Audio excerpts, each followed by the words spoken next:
Hi everyone, we're going to take a look at Bitcoin today to see how it's faring during the holiday season. So we didn't really have a Santa rally, unfortunately, but the price action is trying to make some progress. But let's have a look. So this chart in particular is highlighting all the key ranges. So essentially we've got here, we have the 89K, the 3-day 200 MA and the 4-hour 200 MA, all still very flush with nice confluence. And if the Bitcoin can break above these levels, then that's potentially a very easy resistance to support flip for the price action. So that would look something like this. And then we look to move up from here. Now that's the idea, but we haven't yet had any meaningful movement with any strength above these levels. So we are still below 89K.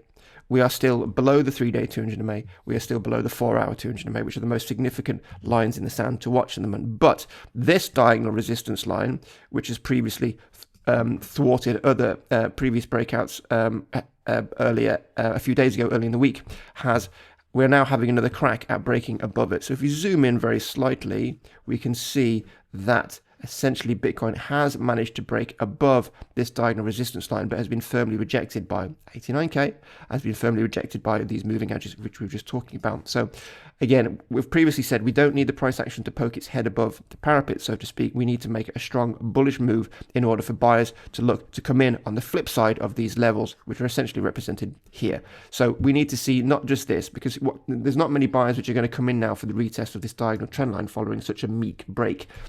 Therefore, you have to expect the price action is going to come back down again until we see something different. But if Bitcoin can move above here, we have a potential opportunity to flip these levels, but it needs to be more significant than this. And you can see the volume is not great on these moves. Right? We have declining volume, which is typical of the holiday season. So ultimately, what do we need to see from Bitcoin now? We need to hold this diagonal resistance level, firstly, but that's not reason to hold this, what was formerly diagonal resistance, which is now maybe acting as support.